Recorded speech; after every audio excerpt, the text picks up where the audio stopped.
years ago, before, to mere 56%. And that, for a country absolutely astonishing, like Germany, which benefited more than almost any other country on the globe from international trade.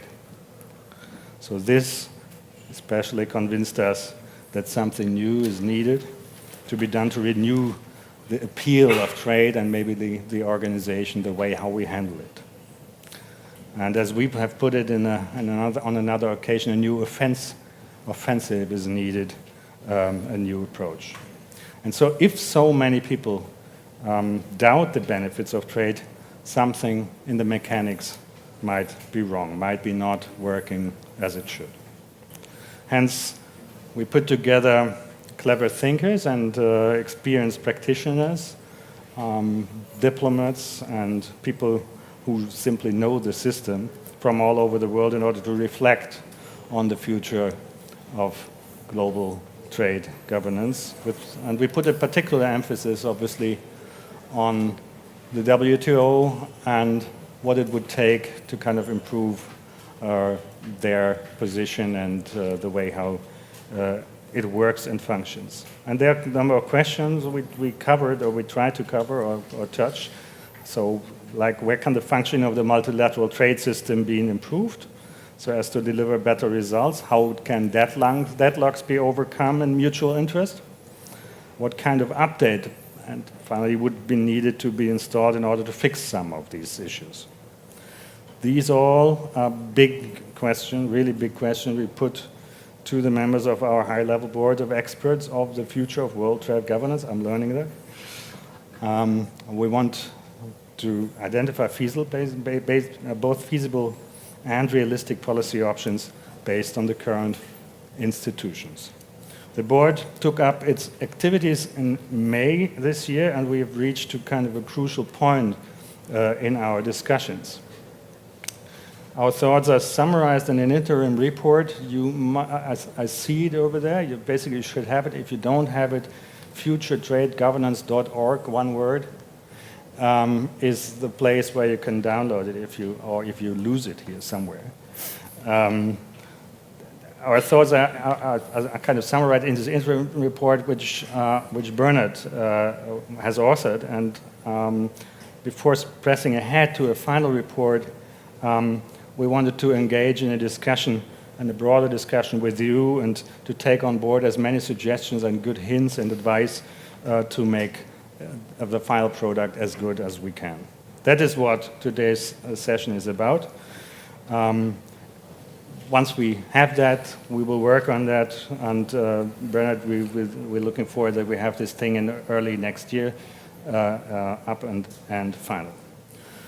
And about today's sessions, Hector and Bernard and Hector Torres, who is with us now, great.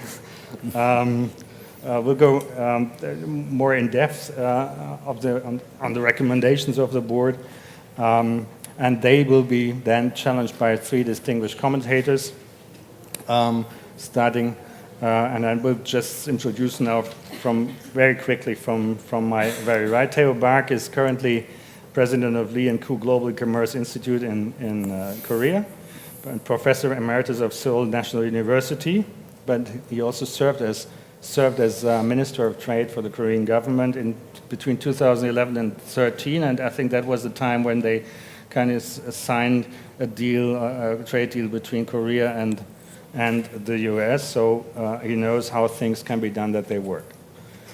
We have Carlos Primos Braga. I don't have to introduce him to you, I guess. He's now adjunct professor at Fundação Dom Cabral in Brazil. But long time ago enjoyed Lake Geneva and IMD Lausanne, and before that he was also director of the Avion Group over there, but a long time high senior official at World Bank for Europe. Bernhard Huckmann, who serves as the chair of our expert group, is professor and director of the global economics at Robert Schuman Center for Advanced Studies at the European University Institute in Florence, another nice place in Italy. But prior to that, also he had the burden of being a high World Bank official. but he survived. On my left, Douglas Lippold is Chief Trade Economist at HSBC in London. He's American. And as an American, he lived in Paris, not a bad place either, for more than 20 years prior, and worked at OECD prior to joining HSBC. And before that, he was part of the Minister of Labor, or Department of Labor for the US government. And last but not least, Hector Torres, who is a senior fellow on the Center for International Governance Innovation, and a Canadian one. But you may also know him for being a long-standing executive director at the International Monetary Fund for a country group both headed by Argentina, if I'm right, as well as Brazil. I was alternate for Brazil. Yeah. And you did that until the beginning of this year, is that if I'm right? Until March. So, yes, you see a distinguished panel. We would start off with usually with Bernard kind of giving us an umbrella, but as Hector is joining us, and he's joining us basically from the other side of the fence, where they're working hard, I'd like to give him a 3-minute and us the opportunity to kind of get a 3-minute idea of what is going on the other side. That might be interesting because he's joining that discussion. Hector, what is going on there? Well, the meeting started, the last meeting, hopefully, of heads of delegation started at 2:30. And there were, at that time, still, and I hope there is, the possibility to approve a short, crisp declaration stating, I would say restating, forcefully support for the WTO from all members, of course, support for the rules-based system, reinforcing all the principles that are in the foundation of the WTO, and simple as it seems, there was quite a discussion on that. There are many sensitivities that are difficult to explain outside the small group of trade negotiators about words that seem to be very simple, as accepting that this is a multilateral system. The word multilateral creates irritations in, I don't want to point names, but you can imagine. Also rules-based, they don't like it. On the other hand, you have countries on the other side of the spectrum, exactly on the other side, maybe as inflexible, that want strong wording on development issues, kind of special and differential treatment, and they kind of see the WTO as a development institution, according to those that resist, of course. So anyway, we're trying to put meaning I'm assisting the chair, so I'm not working for Argentina, I'm working for the chair. And we are trying to put something together because it would be a shame if we leave just with the Chairman's summary. The Chairman's summary will exist all the same. Now, beyond that, there is already something on fisheries, putting forth a roadmap for a work program. That was quite a success. Not as good as Friends of Fish would have liked, but it is quite important. Then there may be, I'm not sure, but there may be a small decision as well, installing something at the WTO that it has never done before, which is a policy dialogue. The WTO is, when members speak at the WTO, they speak at the rules-making organization, and they have that very much in mind. So they don't speak very freely. They think about 3 times what they're saying. First of all, because they're negotiating, and it's all about horse trading. And second, because it is about rules. I mean, rules are the outcome, the principal outcome of the WTO, beyond the adjudication of disputes on the basis of the interpretation of rules and the consistency of measures with those rules. Now, a policy dialogue has never been there. Moreover, one of the things I will say in my presentation is that countries are even prevented from speaking or from exploring issues that are not rules yet, and there may never be rules, but they want to speak about them. They want to exchange views on policy issues, how they deal with domestic measures that may have spillover effects on the rest.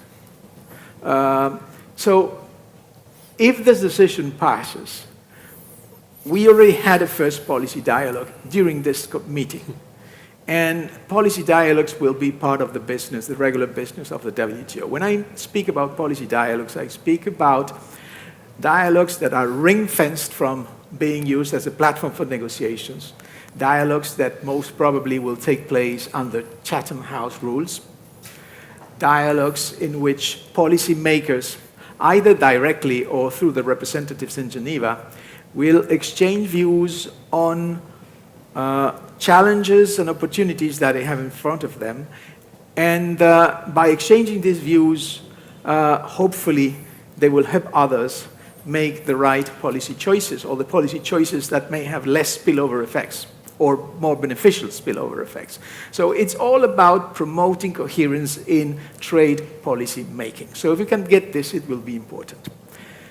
There may be, but I'm not very sure, something on agriculture, short work program, but I'm not sure of that. They were still negotiating. So formally, that is it. Now, as we will see in the panel, there's big, large, I would say, differences between countries on issues that are central to the working practices of the WTO. Thank you very much, Hector, for this direct kind of idea of what is going on there. I'd like now to go give the floor to Bernard to just bring us in our future global trade governance initiative here. It's a lot to do with policy dialogue, I would say. So in this case, this is promising, what you just said. Yes, indeed. And Bernard, start us off. Good. So thank you all for coming. I know it's the third day. We're reaching diminishing returns. So I'm glad to see that some people are still interested. I have a presentation somewhere. The other way. The other way? The right one. Yeah. Go on. Yeah, next one. Next one. No, these are just names. These are just names. Here we come. Okay, good. So what I'm going to speak to is essentially my take, a personal take on the discussions we've been having in this group. This is all, as Andrea said, it's an ongoing process. We've had a number of meetings, discussions. The idea is to distill a lot of this into a much more detailed and analytical-based report on the topic. But just to quickly take you through some of the discussions we've had, I'm going to skip over the beginning quite rapidly. We all know where we are. We know what the recent trends have been and the recent developments. And there is this question, is the creation of the WTO going to be the high watermark for multilateral trade cooperation and the global trade regime? And we all know the reasons for that. We've had the 2008 crisis and its aftermath. We've had the opposition to globalization, the globalization backlash, the China shock reaction in the United States. There's a lot of concerns about quote-unquote unfair competition by emerging markets. There's a lot of debate and reflections in the countries that actually created the system in terms of what has the system actually delivered. And that unhappiness is not just a US phenomenon. That unhappiness also exists in other OECD countries, in particular, and also in European countries. The triggers for that are very different. The political dynamics for them are also different, but the end result is rather similar, where we have a lot of an increasing focus on populist politics that are saying essentially globalization is bad, and that is leading to a reaction in terms of policy pressures to do more to kind of hold back the tide. And then if you look at the European Union, I didn't want to pick on the United States here, there are calls for a buy European procurement rules, right? So there are some European politicians who are quite enamored by the Buy American Act and saying, well, we should be doing something similar. And clearly there's an increasing focus on defending core values of the European Union as reflected in the Lisbon Treaty. But as has also been kind of emphasized in the discussions we've been having, is, it's not all doom and gloom. There are positive signals here as well. There are ongoing negotiations, trade agreement negotiations. So we have the EU with Japan, we have the Canada trade agreement, despite the opposition that existed in the European Union. We have the TPP 11 moving forward. We have regional integration moving forward in Africa. We have a lot of things happening that are still revolving around the negotiation of common rules and discipline. So in that sense, it's not that there's no appetite among governments to actually pursue trade agreements. And in the WTO context, more narrowly, of course, we have the Trade Facilitation Agreement, we have the Information Technology Agreement expansion. And so I think those are all positive things to point to. At the same time, we have the globalization backlash, and I think everybody under the sun, I think, who has thought about this, comes to the conclusion that this is really something that has to do with appropriate domestic policies to deal with the types of adjustment costs that are created by globalization, and also the fact that this is a rather unique kind of time period for the world economy, because a lot of that adjustment is associated with the reintegration of a very large economy, right? So that, in a sense, can be seen as a one-time shock. Maybe at some point in time we'll have another somewhat smaller shock when India pursues the same route. So far we haven't really seen that happening. But the point of that is that a lot of the kind of adjustment pressures that are associated with globalization, with deeper integration, the WTO becomes the fall guy for a lot of the populist politics. Right now, I think it's interesting to know that it's not the WTO per se, it's kind of trade agreements that have become the target for a lot of the opposition to further deepening of trade integration. And of course, the big elephant in the room here is that independent of whatever might or might not happen with respect to trade, technological changes are coming down the pike, which will have effects on labor markets, which are going to be potentially an order of magnitude greater than what we've seen so far, because so far the focus has been very much on what's happening to manufacturing employment in OECD countries. But of course, OECD countries are service economies to a very large extent. And as we move more into the digital economy, and we see more technological change, ranging from 3D printing and the associated reshoring that might give rise to artificial intelligence and autonomous vehicles, what that is going to have kind of very specific effects on labor markets. So there's a lot still happening, but again, here, obviously, this all calls for the appropriate domestic policies, which we have in some countries and certainly not in others. Now, the main focus, of course, of this group is on trade and the trading system. So if you think beyond domestic policies that are needed to be put in place, I think one overarching consideration that comes out of the discussions we've been having is you need to recognize that there are these perceptions that the system and what the system has generated is in some sense unfair, right? And notions of unfairness are very vague, but nonetheless, that's one common denominator behind a lot of the resistance and opposition we've seen. Whether it's in the United States with respect to the labor market effects of the rise of China and the increasing share that China has taken in global manufacturing, or whether it's in the European Union where we actually do have strong social safety nets and where there is a process where workers and households actually have access to systems that can help them adjust to changed circumstances, where there the unfairness is essentially a mix of unfairness in the sense that other countries might be pursuing or not pursuing the types of regulatory regimes that European consumers would like to see put in place, so therefore there's unfairness in that sense.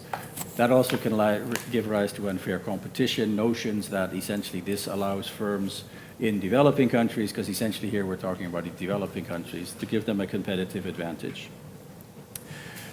We've all heard about the US perception that there's also unfairness in the sense of, what Chinese policies are actually, what the implications are of Chinese policies.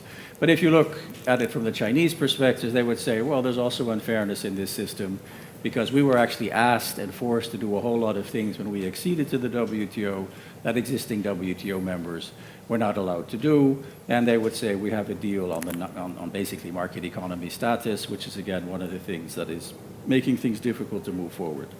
So I think my takeaway from the discussions we've been having is that there are really three challenges confronting the WTO today. One is ensure that it remains a place where there is actually scope to agree on common rules, right? So that's the multilateral kind of trade rulemaking function.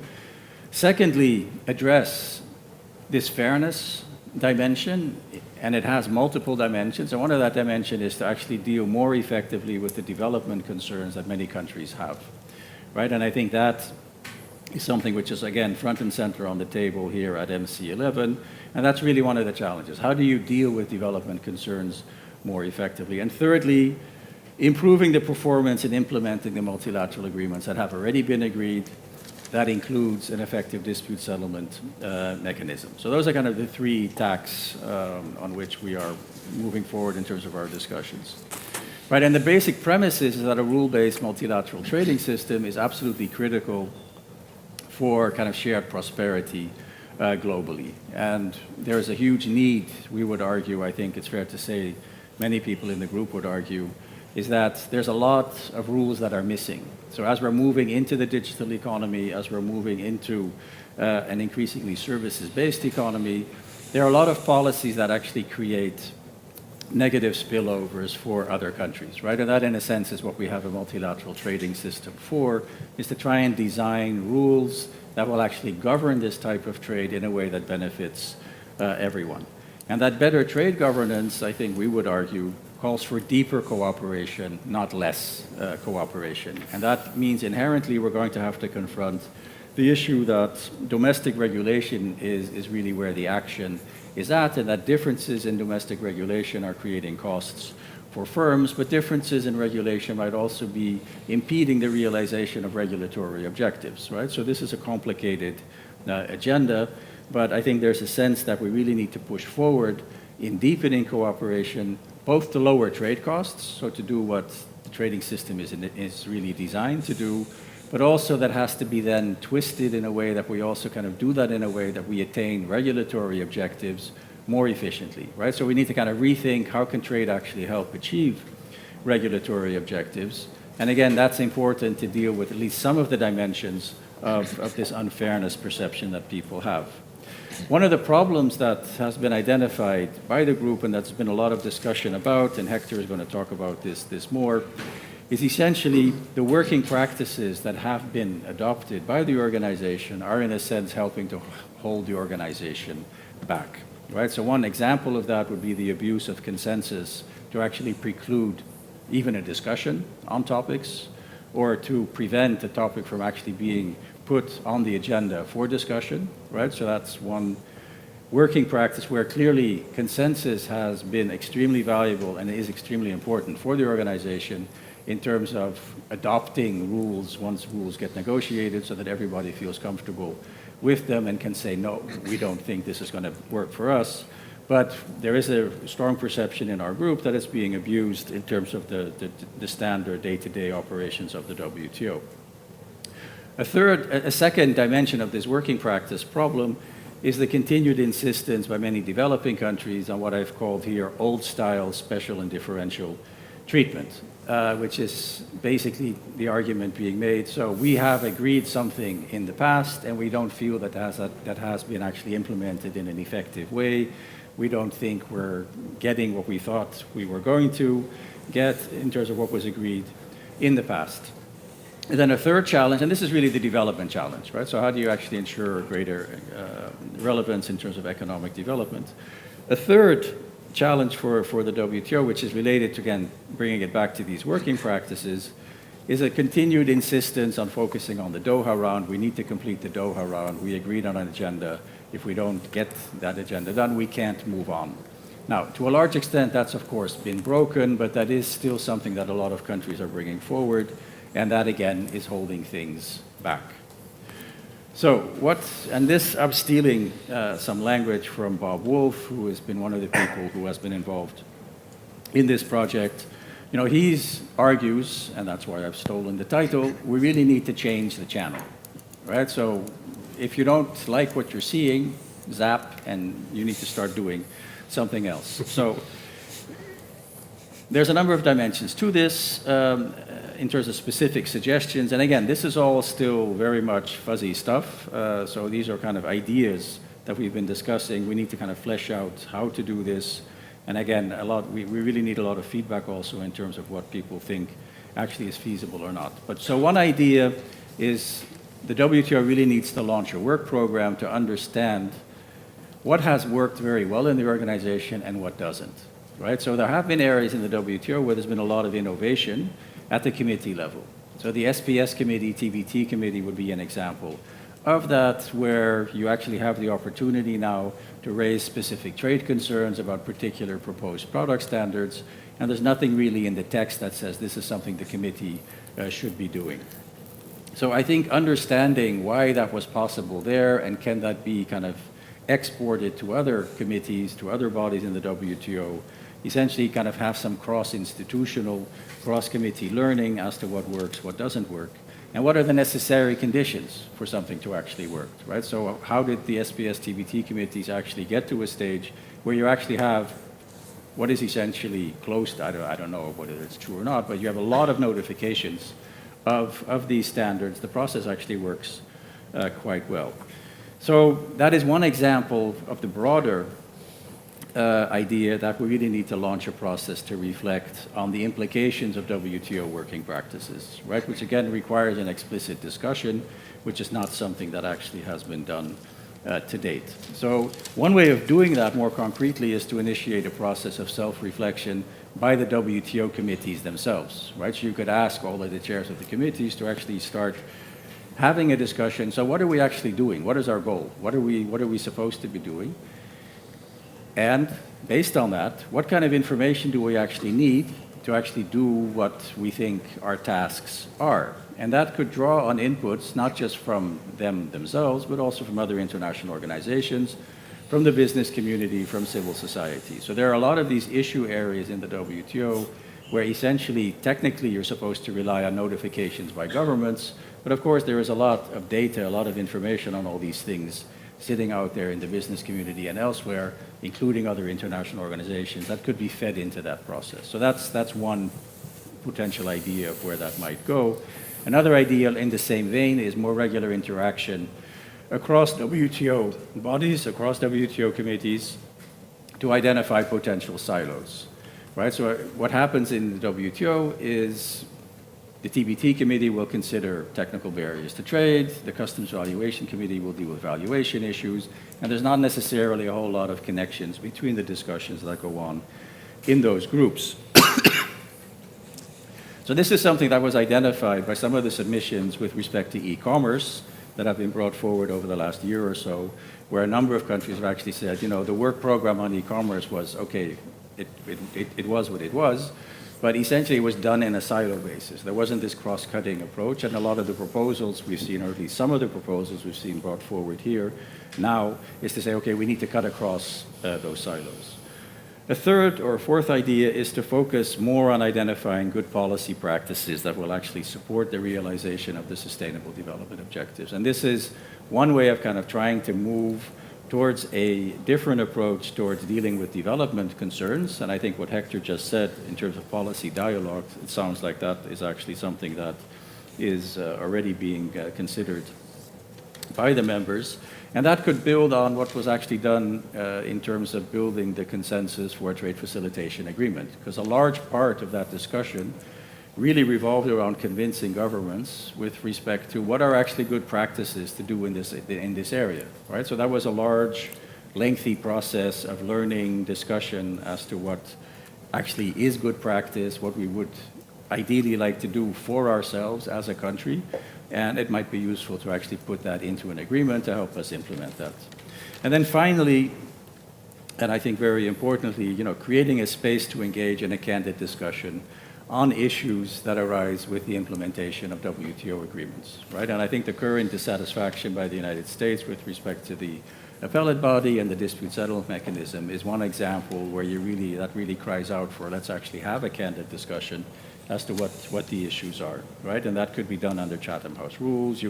Essentially here, this is why we're saying create space, and then how you might actually do that is something we'd obviously like your ideas on.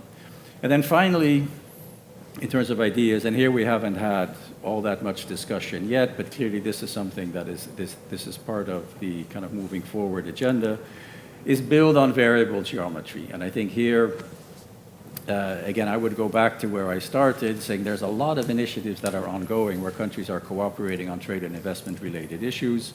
That's not just in standard trade agreements. I think the Belt and Road Initiative is an example of that as well. And what we would argue, I think I'm fair to say we here, is that more of that energy should also be devoted to using the WTO as a forum for cooperation on trade matters. That doesn't mean the WTO is the unique forum. Obviously, in this sense, it's never going to be that. But to do more of what is actually happening in regional trade agreements in these initiatives at the WTO. So that really gets us then into plurilateral cooperation. The easiest way to pursue that is through a critical mass type of an approach, which doesn't need to be limited to tariffs. You can do that on regulatory types of issues as well, although that is of course more complicated to implement. But we're not going to be calling for negotiations. I think the time is not ripe for negotiations on a lot of these issues. But it really goes back to this dialogue. We really need to start with being able to have a candid discussion, deliberation on particular policy issues that at least a sufficient number of countries feel this is something where we need to actually have potentially agree on ways of cooperating. And I think openness here, so one of the questions for us, and I think one of the challenges for us in terms of putting this together, is to think about what are the necessary conditions and criteria, what kind of frameworks do you need to put in place to allow more of these plurilateral discussions and cooperation to occur in the WTO. Right, and part of that discussion is where is the WTO actually appropriate and where shouldn't you have these types of discussions, and there are other organizations that are better suited to do them. I think openness here is critical, and I think here one of the lessons I would draw from the TISA experience is for those of us who are in favor of open plurilateralism, the TISA approach was one where essentially you throw out all the countries that are not going to be signatories, they're not part of the process, you throw the Secretariat out of the room. So for me, that's really not the way to move forward, right? Just to kind of potentially get some of you to disagree with what I'm saying. And clearly this doesn't need to involve, this type of cooperation doesn't need to involve ultimately hard law negotiation. You can build on the OECD, the APEC type of experience. And I think one of the key things that we've talked about a lot is one of those areas for greater plurilateral cooperation is to focus more on enhancing the transparency function of the WTO. And that includes with respect to trade agreements where there is, again, a lot going on, but it's not a lot of attention is being actually given to kind of learning from experience as to what worked, what didn't work. There isn't a lot of that type of sharing in the WTO context. I went on for way too long, but let me stop there. Sorry. No, I think that in a great way kind of produced what we were discussing so far. And I think you already kind of paved the way towards Hector in terms of we need this kind of reflection process to think what went well, what could be done better, where are the screws to turn. Hector, right. Floor is yours. Yeah. I also have a presentation. Yeah. I don't know where it is. Are you in the front? Go on, I guess. Go on. There, I saw the first. Is that one? Yep. Okay. Yeah, the right arrow. Okay. Well, first, thanks for inviting me, and I'm very proud to be in this panel. I may be, I'm flattered to be amongst these people. Now, the presentation I'm making is all about this. Why do we want to wire a learning culture into the WTO? What the difference? What kind of difference are we expecting by wiring into a learning culture, into the WTO learning culture? Why is it that the WTO has been able to neglect certain problems that have been growing and that do not fit anymore under the carpet? So, let me see if I can make it. Okay, there is a missing thing there. Well, okay, there's some problem here because, let me say, on the right side, you should see something that says, how can we breed a good crisis? And those are the answers. Ignoring problems if you can, and if you cannot ignore them, then blame them on somebody else. Trump would be a good target, an easy target, I would say, but it's disingenuous just to focus on the US administration. The problems have been there for long, and I'm actually not hearing any new things coming from this administration. They just put steroids on what they've been saying for many years. And more than that, avoid the R word, avoid the word reform. So that's what the WTO has been doing. We do not like, as individuals, to be confronted with our weaknesses. We are more comfortable by ignoring our problems than by acknowledging them. And of course, this allows problems to keep growing.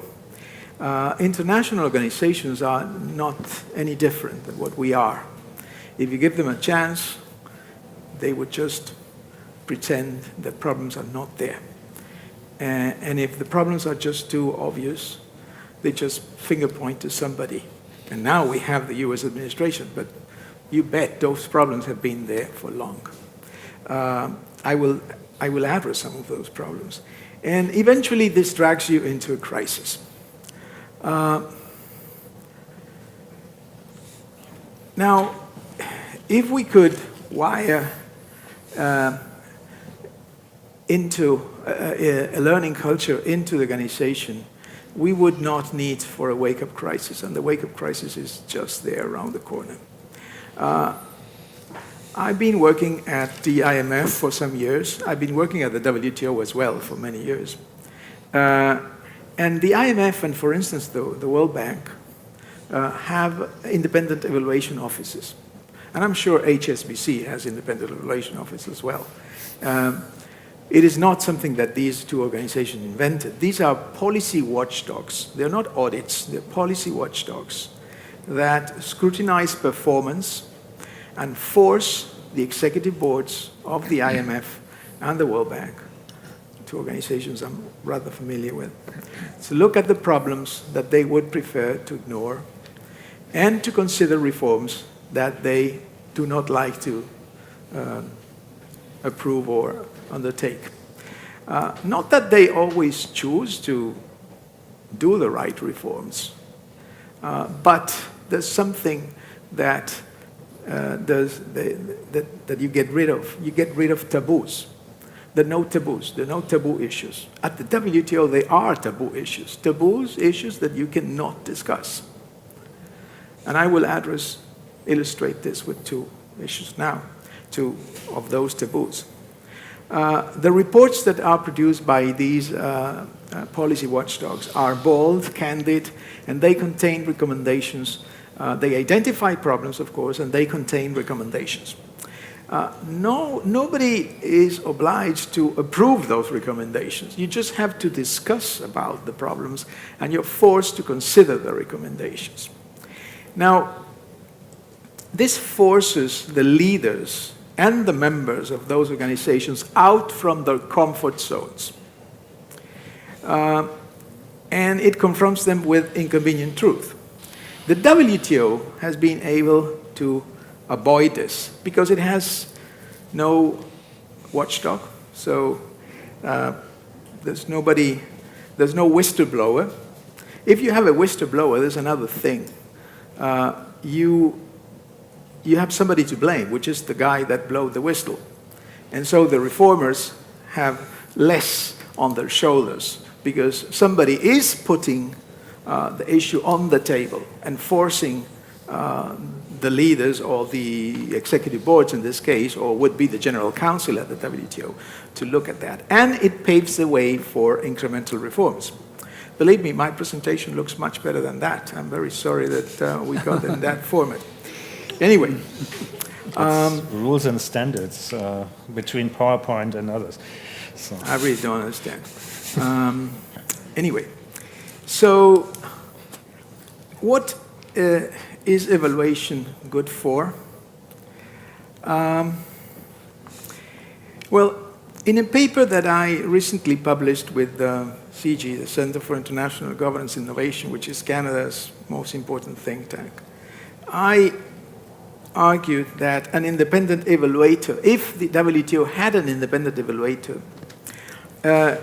countries would have been forced time before this incoming crisis, or this crisis that hopefully we will push for a few months more, to consider some working practices that are deeply dysfunctional at the WTO. And these are two taboo issues that I illustrate in that publication. One is a fossilized special and differential treatment.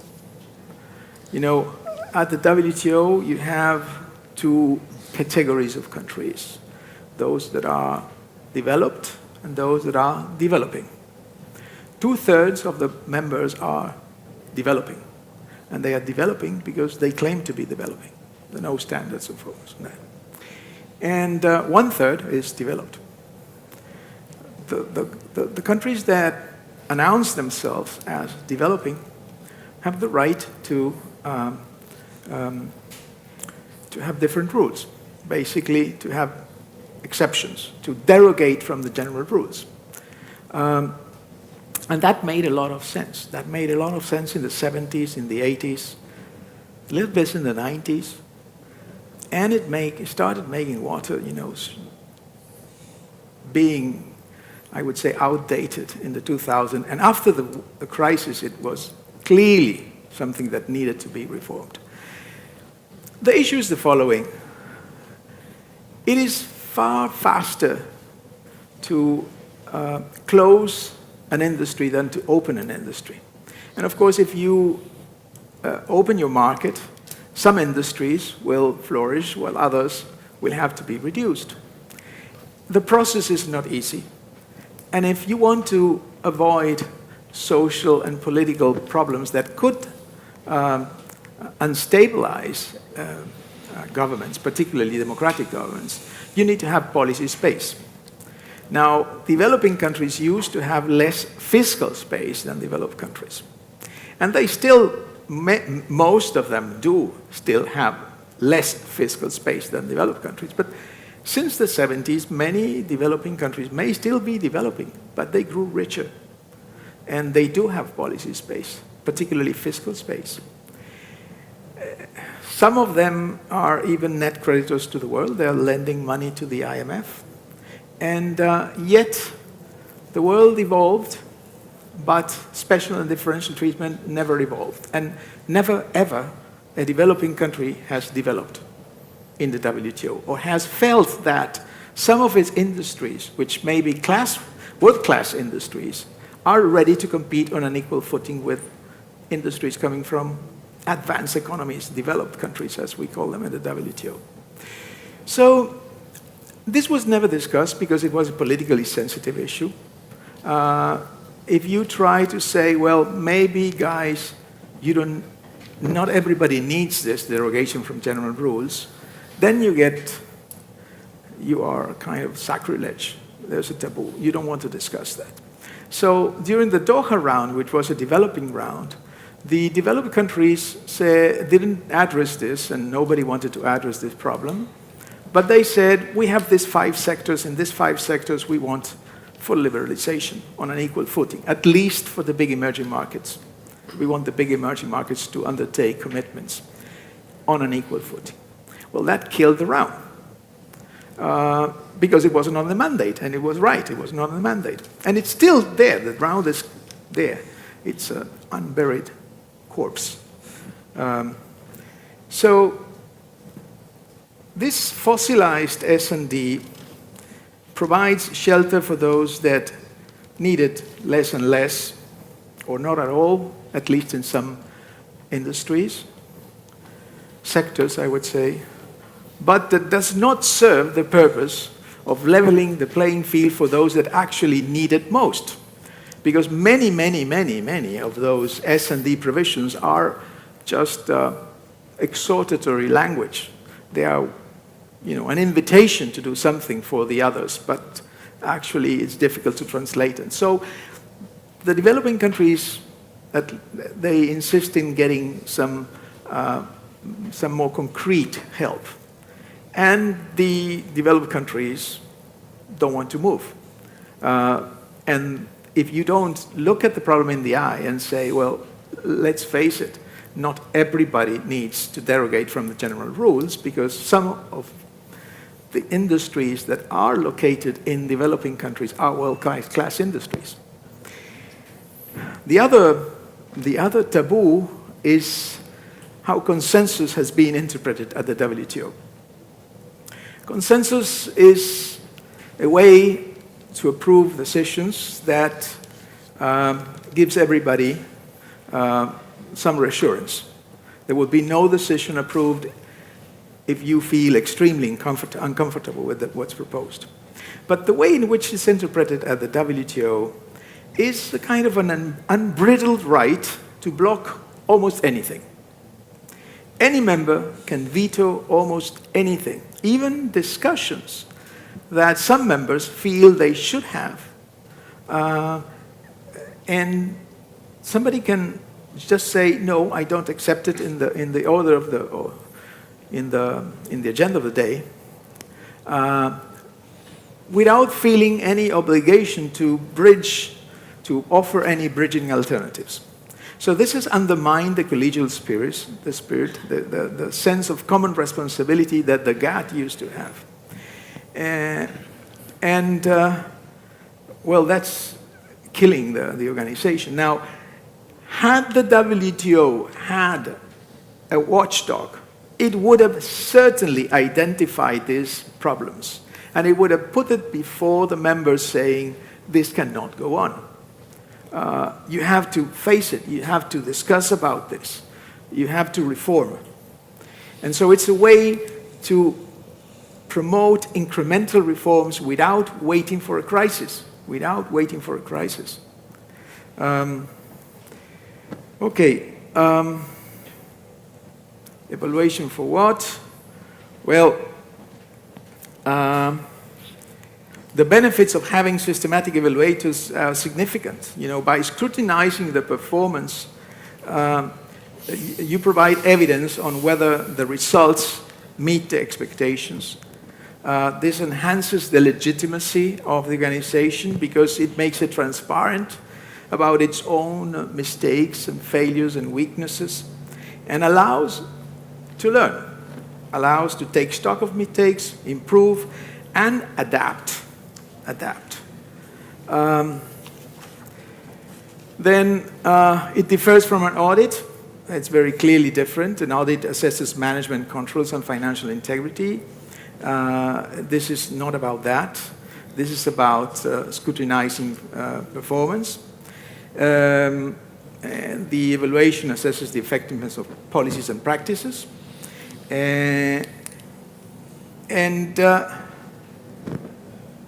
Who could be evaluated? That's a question.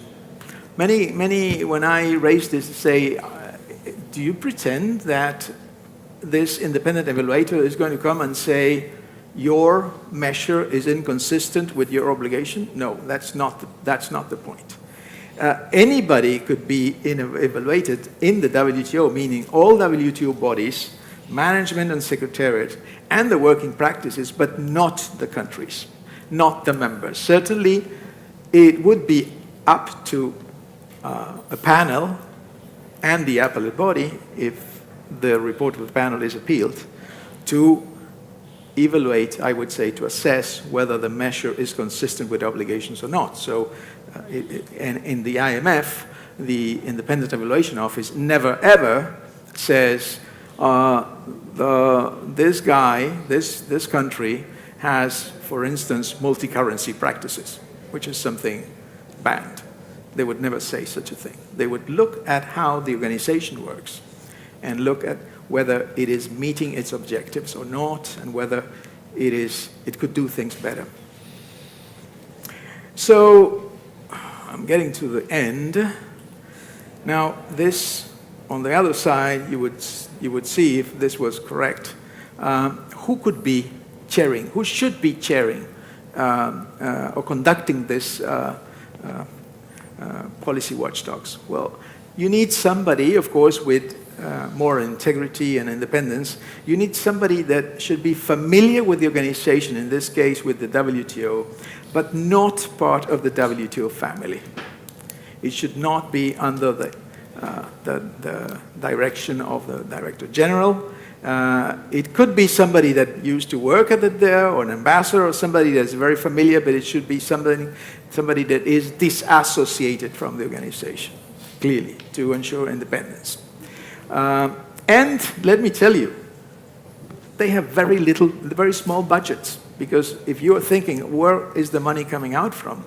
The budget of the Independent Evaluation Office at the IMF is 0.7% of the budget of the operative budget of the IMF. I'm not counting the loans that the IMF makes. And the budget of the Independent Evaluation Group at the World Bank, which is bigger, of course, is about 1% of the operative budget of the World Bank. Well, there was one more there, but anyway, let me conclude by bringing some highlights. International organizations only learn when they are forced out from their comfort zones. The WTO has not been forced out from the comfort zone. Facing problems is uncomfortable, but procrastination comes at a much higher cost. Facing problems, of course, is not equal to fixing problems, but addressing problems is the first step. You may redress it or not, but if you don't start by acknowledging it and looking at the problem into the eye, you will never fix it. An independent evaluator, as those of the IMF and the World Bank, could force WTO members to address problems in a timely fashion. We certainly would not be in this predicament that we are discussing about whether the WTO is a multilateral institution based on rules. I mean, can you believe it? It is hard to understand. Now, we have still a little bit of time to avoid a full-blown crisis, but the time is running very, very short. And I am running very, very short of time. So I have to excuse myself, because I would love to stay and hear you and stay for the Q&A, because I would certainly be learning a lot, speaking about learning. But I believe I will have to leave earlier than what I would like to.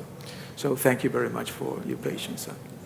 Thank you very much, Hector. So if you leave us, Thank you. I wish you all the best to fix it over there. Yes. Yeah? Okay. Thank you very much. Professor Bark, we would now enter our commentary phase. As you see, time is progressing. I'd like to ask you politely, all the commentators, to kind of keep a short time, in a short time frame. I'm sure you will be able. Professor Bark. Yes, thank you very much for the invitation. And I want to be very brief. I don't disagree with all the stuff this report says and presentation by Bernard and Mr. Torres. But I have something to say in the end. But let me say this first, because I was part of the negotiators as a trade minister. And also, I'm a trade economist by training for last 35 years. So I can say something based on my own experience. I tried to be part of the WTO Secretariat also, but I failed, but An important part of the Secretariat, yes, if I'm right. The global trade governance is really in trouble. I mean, I don't want to repeat much, but MC11, I heard from Hector, also I heard from my ambassador in Geneva, here in Buenos Aires. They are not really producing anything special, or they are just continuing discussions they had in Geneva. Why do you move to Buenos Aires by paying so much money and wasting a lot of resources? So I think they are in deep trouble, and I think it's about time to consider really suspending the negotiations. It depends on the result. After today or tomorrow, there will be some news, something going on, but don't pretend that they are producing something. So maybe we have to raise the sense of urgency. I mean, Pascal Lamy did once some time ago, but I think we have to give some outside shocks or inside shocks, whatever. They are in trouble. Okay, and so I heard from Bernard and Taurus. I mean, evaluation. You produce some results and you learn something and try to find the solutions. That's fine. And independent study or independent watchdog, that's fine. But you already mentioned about consensus. If you want to do independent evaluators, you need a consensus from the beginning. Otherwise, this kind of report, how can we reflect this report to the real life of the WTO members? WTO is member-driven and consensus-based, all kinds of things. So we have to be very careful from the beginning. In other words, we have many, many good ideas, many reports, including this one. So maybe there are no new ideas under this heaven because we have been discussing for such a long time. So what I'm suggesting is this. We have to form, he said independent evaluators, whatever, we have to form a special commission from the outset using the consensus-based mandate from the members. I mean, they have to confess that we are in trouble. So we want to do this kind of objective evaluation. But who will do this? Let them design first. Let them design, including experts, but also I want to include some members too, so-called representing members, maybe 20, 15, which are maintaining rather neutral positions regardless of regarding the issues they are discussing. So in any case, some members, and then some experts, they can choose by the recommendation from the members. And also, they want to include some secretariat. This is my just illustrative idea. We form the task force. Give them 6 months or one year or so. You come up with the recommendations, but you have to critically evaluate all kinds of things we discussed, and then produce them. Take it or not, it depends on them too. So I think thorough evaluation is needed. This is really so. Maybe I was actually describing this recommendation in the past. Somebody means maybe middle power countries or middle countries consisting of 15 or 20 countries, excluding China, United States, EU big countries. They can come up with some kind of revised version of Doha Round agenda. So in other words, to the developing countries, many developing countries, it looked like a Doha Round agenda. For the other countries, it looked like a revised agenda or new round. So I mean, this task force can come up with some kind of idea, including some approaches for the new in the future, like Bernard talked about in plurilateral, kind of discussion with openness. They can talk about that kind of thing within the task force. Last point I want to make is you want to do it, but at the same time, another track WTO members can do with Secretariat, you have to do so-called trust-gaining efforts. WTO is doing something, not negotiations, but we want to help developing countries, or we want to make TPR more effective. This kind of thing is weakening. We have to do something. And especially for developing countries, Bernardo mentioned also for developing countries is very successful outcome was trade facilitation agreement, for example. And it is agreed by all members, and we really want to help developing countries by matching the fund and the developing countries. WTO can do some roles in matching the aid for trade funding to the specific need of developing countries. We can do that kind of thing. Then maybe developing countries say WTO is working for us. I mean, this is another area. And of course, we have to normalize as early as possible the selection process of vacant members of appellate body, so that we can still maintain the credibility of the WTO dispute settlement function. And TPR I already mentioned. And also WTO is doing a pretty good job on public policy seminars, public seminars, by inviting NGOs, things like that. But subject could be public seminars on how to enhance consumers' welfare in the real sense. We have a trade liberalization, but consumers don't feel we have a benefit out of trade liberalization. It's how to achieve this. And another area we are talking about these days, so-called inclusive policies to help losers from globalization. And WTO can actually work with other organizations to produce some kind of best practices on TAA. In the United States, it's not working, but what about some other version of TAA? Anyway, that kind of thing WTO can do to enhance the so-called trust or credibility of the organization. I will stop here. Thank you.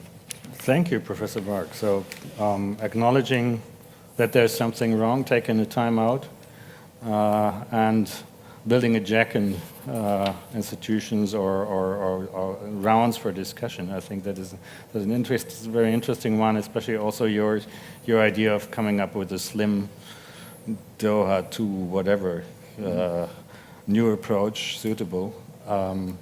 It's food for thought. Carlos Braga.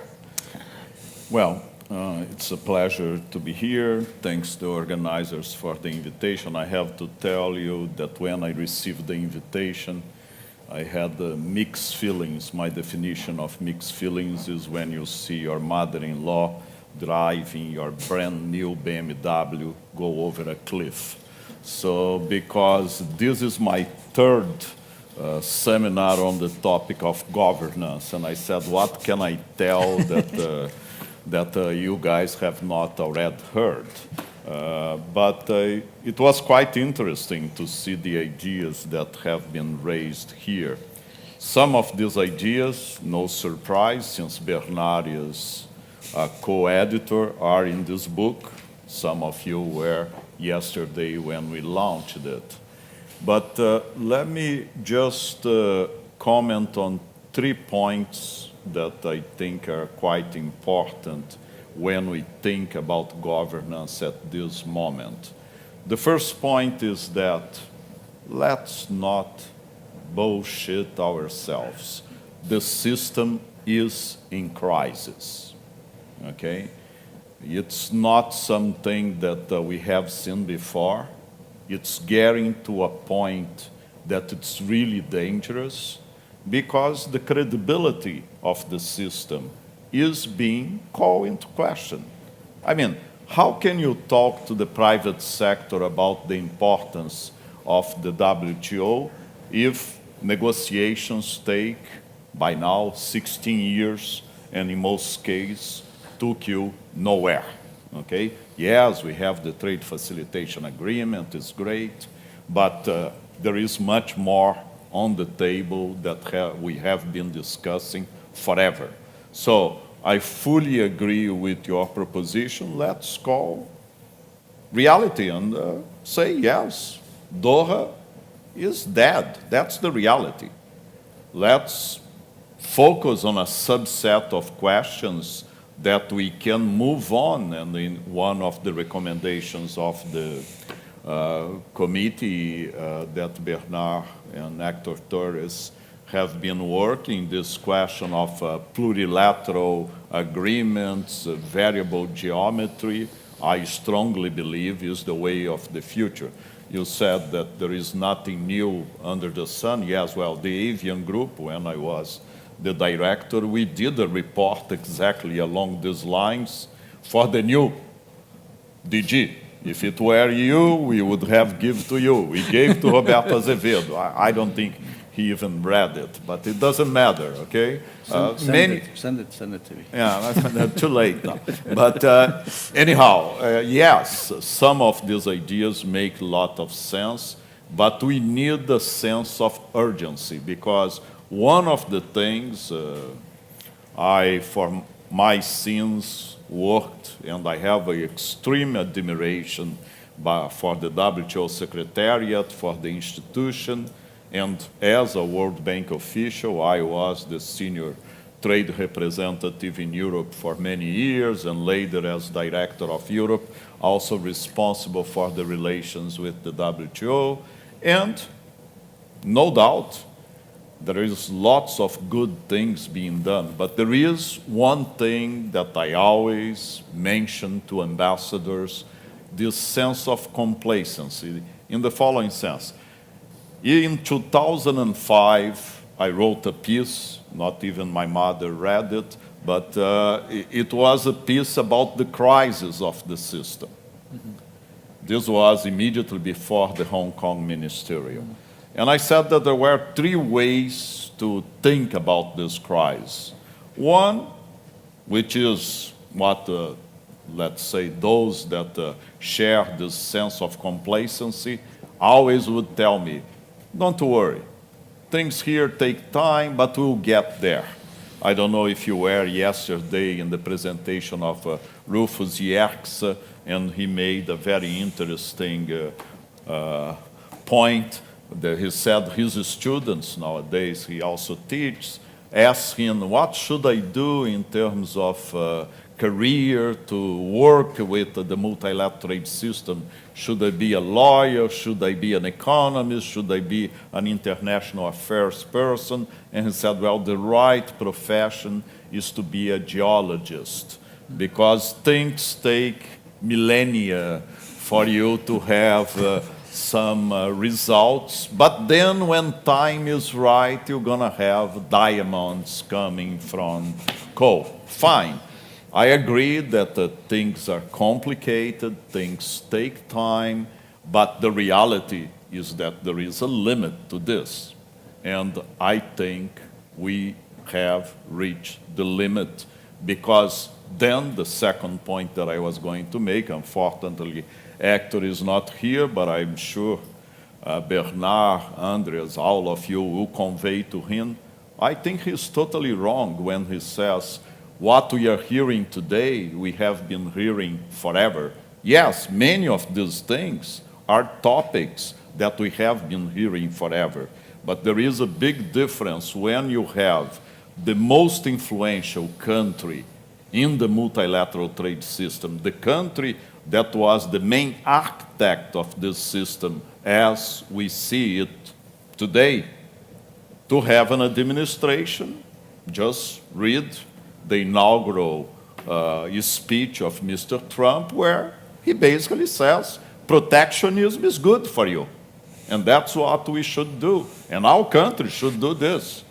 So it's a very different proposition. It's, of course, some of the complaints now on asteroids, the concern with China, but there is a new attitude that, to, let's say, summarize the situation and the implications for trade negotiations, is that since 1934, the United States had been pushing for trade liberalization under reciprocity. But reciprocity was what we, in economist lingo, call first difference reciprocity. So it's reciprocity at the margin. So what you are going to give from a mercantilistic point of view in a trade negotiation, you expect a matching movement from your partners. And then you use MFN to make everybody benefit from this trade liberalization. Now, the United States, if you read not only Lighthizer, but several documents also from the Department of Commerce, has moved away from first-degree reciprocity to full-fledged reciprocity. So the idea that market access that the United States offer to you has to be similar to what Korea, Brazil, Argentina, whoever provides to American economic actors. This is a very different ballgame. And if on top of that you believe that protectionism is good for you, you have to ask what role the multilateral trade system is going to play. So much for pessimism. I'm a strong believer on what Ron Emanuel once said. You never want a serious crisis to go to waste. You remember Ron Emanuel was the chief of cabinet of Barack Obama. He said this in November 2008. So this is the moment to try to rethink what we are going to do next. I'm not too optimistic with respect to the next 4 years for a very simple reason. It's a very different attitude towards the multilateral trade system that we have from the country that has exerted leadership in the past. I'm not saying that they didn't have self-interest. Of course they had self-interest, but they were willing to consider the global public good embedded in this system. Nowadays, this is totally out of the window. Who could lead? I don't see China stepping in at this point in time. Yes, China is already the main trader from an export point of view in the world, has a strong interest in the system, but at least for what I have seen in terms of the Doha negotiations, China continues to play the role of a recently acceded member and also claiming, which is true, that during the accession procedures, many things were required from China that were not required from other countries. So it's a difficult balance. The European Union is totally consumed with Brexit and with a very important negotiation with Mercosur countries. This is a joke. But it's not going to take leadership at this point in time. So, should we take stock? Should we put a committee to rethink what can be done? I don't know. I simply don't know. I had the experience, for instance, when I was in the World Bank, there was the so-called Zedillo Commission, more or less along the lines, if I understood what you were suggesting, Professor Tao. What this commission did, this was the ex-president of Mexico and a series of experts that evaluated the activities of the World Bank. And the World Bank, as Hector Torres pointed out, has the independent evaluation group with, I don't know, 100 staff members doing very good work. Would this help? Maybe. It will depend a lot on how the members are going to react to this. And there is a huge difference between institutions like the World Bank and the IMF, where the bureaucracy has lots of power, and the WTO, where the secretariat is of technical excellence, but they have very limited power. It is a member-driven organization. So how you are going to balance this, I don't know. But my only point is that I think the ideas that Bernard shared with us, there is lots of food for thought there. I think the moment is exactly to try to build upon these ideas. If you ask me, are you optimist? No, but definitely we need to do something. Thank you. Thank you, Carlos. Now, I'd like to follow up with one thing. Is Trump the bitter medicine against complacency the system needs? Succinctly put. Douglas, yours. Okay. Well, frankly, it's maybe a function of my training under the tutelage of Carlos, but I'm a natural trade optimist, and normally I would like to think that nations would act in their own narrow self-interest, at least. And here, that is best achieved, as a trade economist, we know, by collective action. But sadly, just today, HSBC published its list of the top 10 risks for the economy in 2018, and I had to write my section on potential for disruption in trade, which was a painful thing, went against my natural optimism. It's not my central case. I mean, I'd like to see, there's some low-hanging fruit here. TPP is not too far off. I think there's good prospects for that, and let's see what happens with the declaration this afternoon. But there's no denying we're in stressful times. There's dysfunction in the international economic institutions.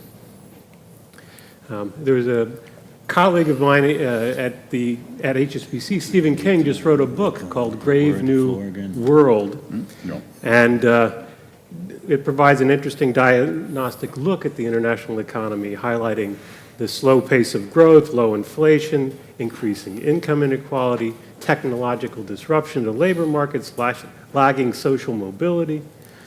Clearly, he's seeing a threat of this retreat to a focus through populism, a shift in focus from the international arena to the nation state is a locus for policy action. And that's antithetical to my collective welfare maximization achieved through international institutions. We have Danny Roderick out there. I was listening to him again this morning talking about his trilemma, this conflict between hyperglobalization, democracy, and national sovereignty, and the fact that it's very difficult to reconcile these three elements. And if you have a rising national sovereignty, it's very difficult to have a sustained hyperglobalization and integration that we might think is welfare maximizing.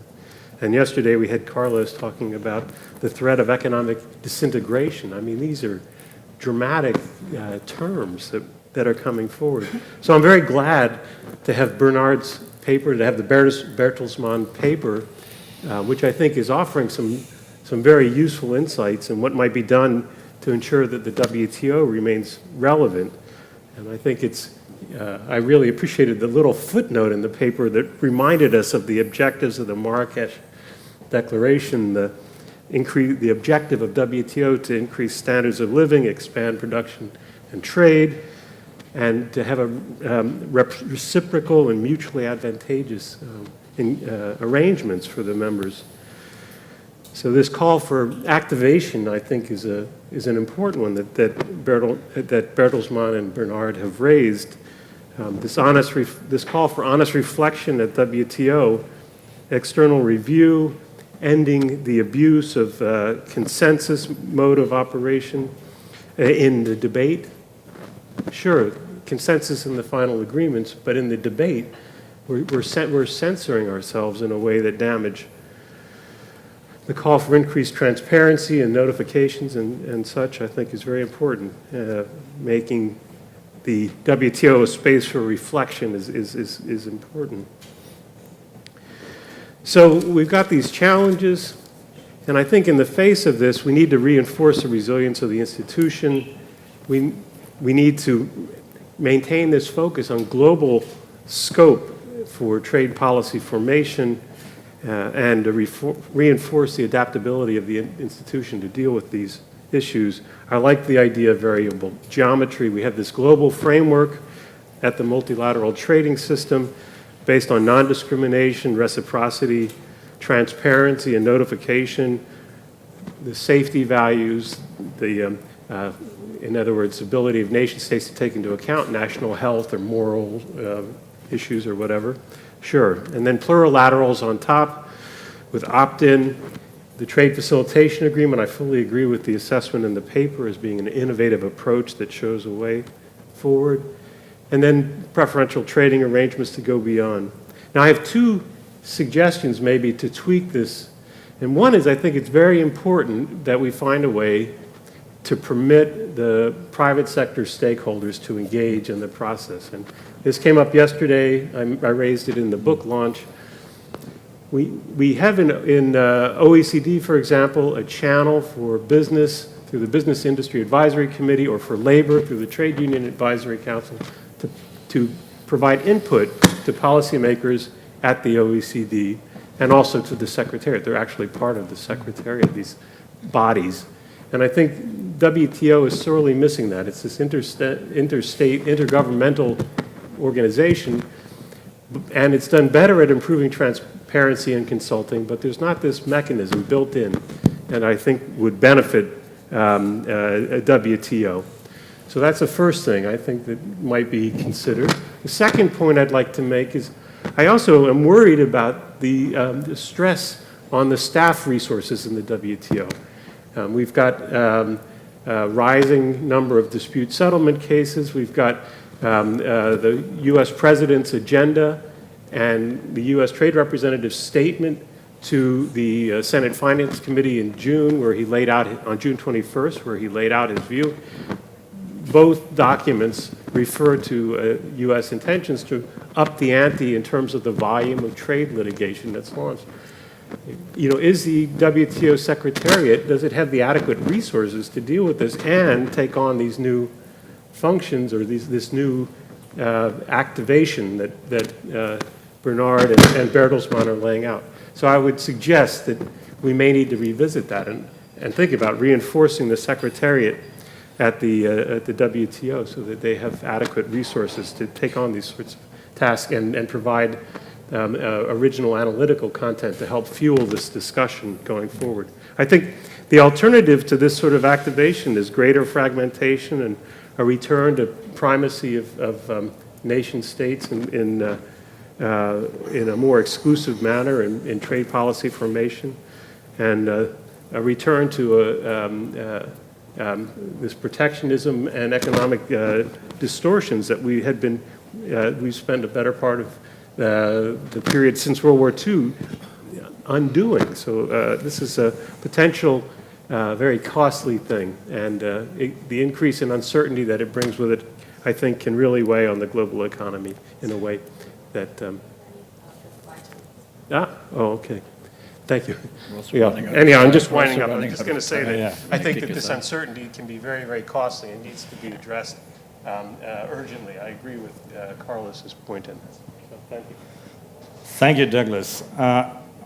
We on the panel, we always have a look now at this clock over there. You see it's ticking down. That is the second clock I've seen. The first countdown ran already out.